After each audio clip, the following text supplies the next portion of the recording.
जून 2005 दिल्ली में एक कमरे में अजित डोभाल दो गैंगस्टर के साथ बैठे हैं और किसी ऑपरेशन की प्लानिंग कर रहे हैं। तभी वहां मुंबई पुलिस दरवाजा तोड़कर उस कमरे में घुसती है और फिर इसके बाद जो होता है वो आपके होश उड़ा देगा। इस वीडियो में हम जानेंगे कि कैसे अजित डोभाल ने भारत के मोस्ट वांटेड दाऊद इब्राहिम को लगभग मार दिया था। मुंबई में 1993 में हुए बम धमाके में 257 लोगों की मौत और 750 से ज्यादा लोग घायल हुए। इन धमाकों का मास्टरमाइंड था दाऊद इब्राहिम। दाऊद भारत से भाग चुका था और पाकिस्तान की खुफिया एजेंसी आईएसआई की सुरक्षित पनाह में कराची में एक राजा की तरह रह रहा था। भारत सरकार डोजियर पाकिस्तान को सौंप रही थी, सबूत दे रही थी, लेकिन पाकिस्तान हमेशा की तरह इनकार कर रहा था। भारतीय खुफिया एजेंसियों में हताशा थी। उन्हें लग रहा था कि कूटनीति और कागजी कार्रवाई से दाऊद को वापस लाना नामुमकिन है।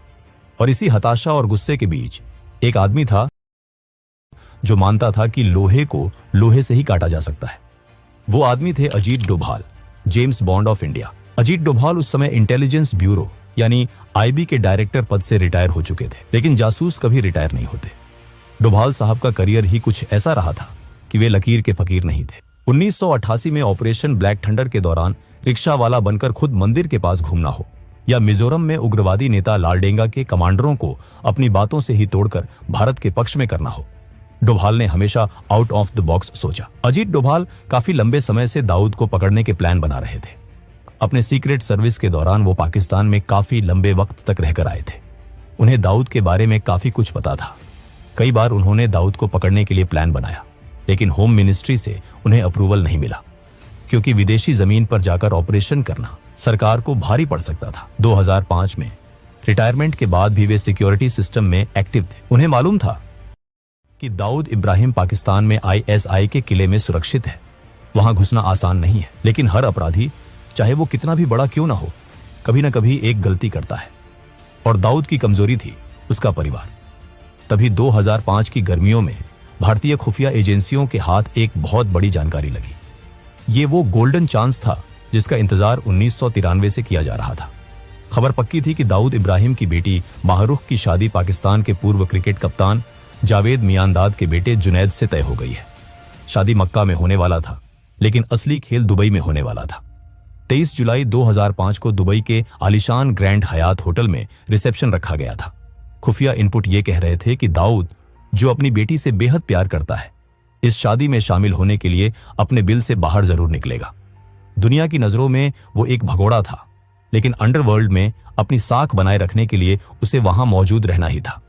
उस समय के आईबी चीफ नरसिम्हन डोभाल को फोन करके बताते हैं कि आईबी दाऊद को मारने का ऑपरेशन करना चाहती है और इस काम के लिए आपसे बेहतर कोई हो ही नहीं सकता, लेकिन ये ऑपरेशन ऑफ द बुक रखना पड़ेगा। इतना सुनकर डोभाल सब समझ जाते हैं।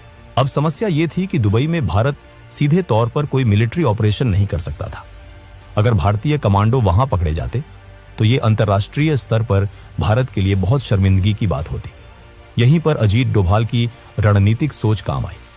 उन्होंने एक आदमी को फोन लगाया और डोभाल से बात करने के बाद ये आदमी नेपाल में फोन लगाता है। इसके बाद दो आदमी नेपाल से कोलकाता और फिर कोलकाता से दिल्ली जाकर डोभाल से मिलते हैं। दरअसल ये दो आदमी वही है जो दाऊद को मौत के घाट उतारेंगे, और ये कोई जासूस या फौजी नहीं, बल्कि भारत से भागे हुए दो गैंगस्टर्स हैं। दरअसल डोभाल ने सोचा कि अगर दाऊद को मारना है तो हमें किसी ऐसे व्यक्ति की जरूरत है जो दाऊद की तरह ही सोचता हो, जो उसी की दुनिया का हो और जिसके दिल में उतनी ही नफरत हो जितनी हर भारतीय के दिल में है। और वो शख्स था छोटा राजन। एक समय था जब छोटा राजन और दाऊद जिगरी यार हुआ करते थे।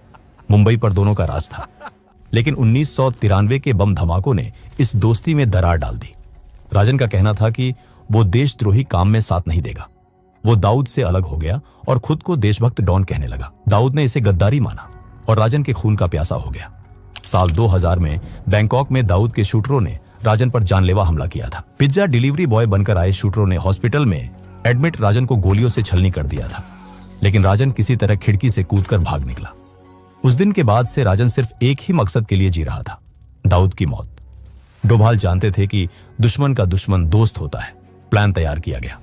ये एक ऐसा कोवर्ट ऑपरेशन था जिसकी भनक सरकार के भी बहुत कम लोगों को थी। तय ये हुआ कि दाऊद को मारने के लिए छोटा राजन के सबसे बेहतरीन शार्प शूटरों का इस्तेमाल किया जाएगा। अगर वो पकड़े भी गए तो इसे दो गैंगस्टर के बीच की आपसी गैंगवार बताकर भारत सरकार अपना पल्ला झाड़ सकती थी। आईबी ने छोटा राजन से कांटेक्ट किया और उसे सारा प्लान बताया। छोटा राजन भी तैयार हो गया। उसने इस काम के लिए अपने दो सबसे भरोसेमंद आदमियों को चुना, विक्की मल्होत्रा और फरीद तनाशा। विक्की मल्होत्रा राजन का राइट हैंड था। फरीद तनाशा भी छोटा राजन का बेहद खास था। इन दोनों को एक गुप्त स्थान पर ले जाया गया। ऑपरेशन की डेट थी 23 जुलाई। 3 हफ्ते तक दोनों की ट्रेनिंग हुई। उन्हें बताया गया कि दुबई के ग्रैंड हयात होटल में रिसेप्शन है और होटल के बिल्कुल सामने वाली बिल्डिंग से क्लियर शॉट मिलेगा। प्लान यह था कि दाऊद को होटल में घुसने से पहले ही मारा जाए।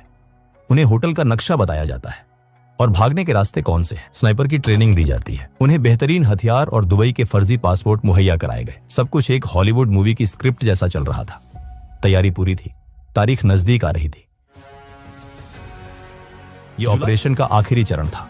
विक्की मल्होत्रा और फरीद तनाशा दिल्ली के एक होटल में रुके हुए थे। यहां से उन्हें अपनी फाइनल फ्लाइट पकड़नी थी। खुद अजीत डोभाल भी उस होटल में मौजूद थे। वो आखिरी बार शूटरों को ब्रीफ कर रहे थे। भारत की खुफिया एजेंसी इतिहास का सबसे बड़ा दांव खेलने जा रही थी। अगर यह सफल होता तो दाऊद इब्राहिम का किस्सा हमेशा के लिए खत्म हो जाता। लेकिन कहते हैं ना कि किस्मत को कुछ और ही मंजूर था। ठीक उसी वक्त जब जीत हाथ की दूरी पर थी, कहानी में एक ऐसा मोड़ आया जिसने सब कुछ बिखेर दिया। मुंबई पुलिस की क्राइम ब्रांच की एक टीम, जिसका नेतृत्व डीसीपी धनंजय कमलाकर कर रहे थे, दिल्ली पहुंच चुकी थी। दरअसल मुंबई पुलिस एक बिल्डर से जबरन वसूली के मामले की जांच कर रही थी, जिसमें विक्की मल्होत्रा का नाम आया था। विक्की मल्होत्रा काफी समय से मुंबई के कई बड़े बिल्डर्स और बिजनेसमैन से जबरन वसूली कर रहा था। मुंबई पुलिस इन दोनों को कई महीनों से ढूंढ रही थी। मुंबई पुलिस ने एक दिन एक फोन कॉल इंटरसेप्ट किया और मुंबई पुलिस को समझ आ गया कि यह विक्की है। फोन कॉल से उन्हें पता चला कि ये कोई बड़े आदमी को मारने वाले हैं, जो शायद कोई बिल्डर या नेता हो सकता है। इसलिए मुंबई पुलिस ने तुरंत उसके फोन को ट्रैक किया और उसकी लोकेशन ट्रेस करते करते दिल्ली के उसी होटल तक पहुंच गई। 18 जुलाई 2005 को दिल्ली में होटल के बाहर मुंबई पुलिस की गाड़ियां रुकती हैं। उसी वक्त डोभाल उस होटल के कमरे में विक्की मल्होत्रा और फरीद तनाशा को ब्रीफिंग दे रहे थे। लेकिन तभी हथियारबंद पुलिसकर्मी होटल के अंदर घुसते हैं। वो रिसेप्शन से सीधे उस कमरे की तरफ बढ़ते हैं जहां विक्की मल्होत्रा और फरीद तनाशा रुके हुए थे।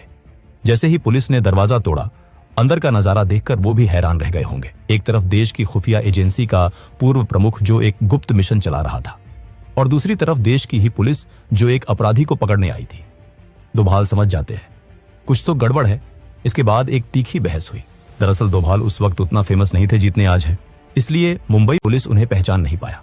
डोभाल ने मुंबई पुलिस की टीम को समझाने की कोशिश की। उन्होंने बताया कि यह मामला राष्ट्रीय सुरक्षा से जुड़ा है। ये लोग एक बड़े मिशन पर हैं और इन्हें ले जाना देशहित में नहीं होगा। उन्होंने अपना परिचय दिया, अपनी रैंक और रुतबे का वास्ता दिया।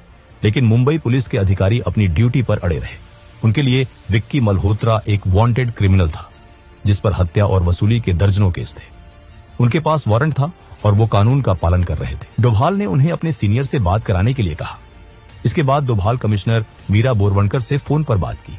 डोभाल ने मीरा बोरवणकर को अपना इंट्रोडक्शन दिया और उनसे रिक्वेस्ट की कि अभी इन्हें छोड़ दें, वो एक मिशन पर है। इसके बाद मीरा बोरवणकर ने मुंबई में आईबी के एक बहुत बड़े ऑफिसर को कॉल किया और उनसे पूछा कि क्या इस तरह का कोई ऑपरेशन चल रहा है। लेकिन उस ऑफिसर ने इसे डिनाई कर दिया, क्योंकि यह काफी सीक्रेट ऑपरेशन था और उन्हें इसके बारे में कुछ पता नहीं था। इसके बाद मीरा बोरवणकर से कॉल पर बात की और कहा कि वो विक्की मल्होत्रा और फरीद तनाशा को नहीं छोड़ सकती। इसके बाद अजीत डोभाल और मीरा बोरवणकर के बीच कहासुनी हुई। आखिरकार मुंबई पुलिस ने डोभाल की बात नहीं मानी। उन्होंने विक्की मल्होत्रा और फरीद तनाशा को गिरफ्तार कर लिया। उनके पास से जो नक्शे, दस्तावेज और हथियार मिले, उन्हें जब्त कर लिया गया। उन्हें हथकड़ी लगाकर जीप में बिठाया गया और दिल्ली एयरपोर्ट की तरफ ले जाया गया, ताकि उन्हें मुंबई ले जाया जा सके। जैसे ही वे होटल से निकले, ऑपरेशन दाऊद वहीं दम तोड़ गया। वो योजना जिस पर महीनों से काम हो रहा था, वो मौका जो 12 साल बाद आया था, वो सब कुछ एक ही झटके में मिट्टी में मिल गया। इस घटना के बाद 2 तरह की थ्योरी सामने आई।